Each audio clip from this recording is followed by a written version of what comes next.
So if you're a manager at work, sometimes things get busy. And if things get busy enough for long enough, you tend to forget about the support and the well-being of your employees. That being said, let's talk about the 5 signs that your employees may need support. The first sign is that there's a decrease in productivity and engagement. Typically, when employees begin to lose interest in their jobs, it's not usually a good indicator. Sometimes it means that they're looking for other jobs. Sometimes it means that they're burned out. But every time, if you've noticed that your employee is starting to drift, or they're becoming less interested, or they're becoming less engaged, maybe they don't speak up in meetings as much, whatever the reason, if your employee is feeling disengaged or they're feeling like maybe they aren't supported, what is the solution? The solution is to start scheduling regular check-ins with your team. And I don't just mean a check-in to say, what's the project status? What's the deadline? Are you going to get this done on time? I'm talking about a real check-in, sitting down with your employees saying, how is your experience going so far? Is there any projects that I can give you that would maybe make you feel more exciting? I'm talking about those type of check-ins. But if you can schedule those type of check-ins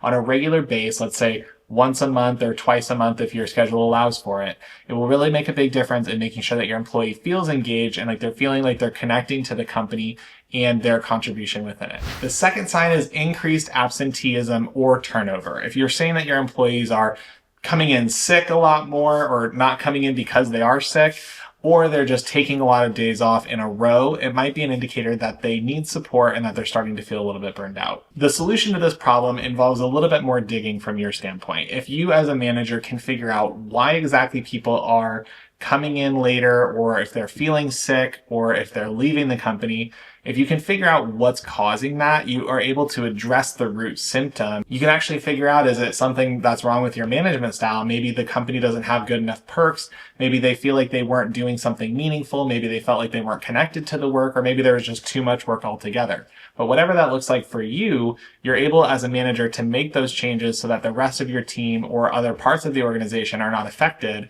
by your team not feeling supported. The third sign is increased conflict and poor communication. If you're seeing that your team or your specific team members aren't communicating with you enough and that they're starting to have interpersonal conflicts with each other, it's a really big indicator that your team needs support and they need guidance from you. Now, a decrease in communication can happen for a lot of reasons. It could just be people not being on the same page. It could be that your expectations weren't clear. But for whatever the reason is, if your team isn't supported and they aren't necessarily being guided, a lot of conflicts can arise from those team members because they have to take it upon themselves to become more independent and have to do the projects themselves or come up with the solutions themselves.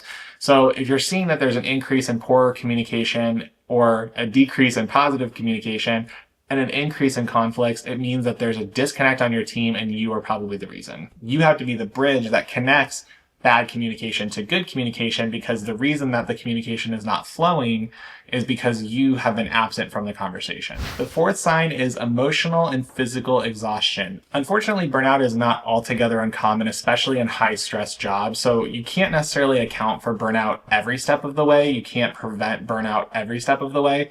But if you can figure out what's causing it, or if you can figure out if there's a remedy that works for your team in terms of burnout, typical solutions to burnout or people feeling physically and emotionally exhausted is just giving them space. If you're able to allow them to work from home, or if you allow them to maybe leave the office a little early, or maybe you take a little bit of projects off of them and give them to another team member, or you push back some deadlines maybe that are stressing them out. But whatever the solution looks like for you, you have to remember that your team is made up of human beings. They're made up of people who have emotions, who have feelings, who have outside lives. So when you're giving support to your team, make sure that you're approaching your team members with burnout with a sense of empathy, and I think that'll really work for you. The fifth sign is a lack of growth or lack of opportunity. If you have conversations with your team and they don't feel like they're able to move up, or they don't feel like they're able to move forward without your permission or without you weighing in, it means that you need to give your team more support. You should be allowing or enabling your team members to have more freedom, to have more autonomy, to be able to do things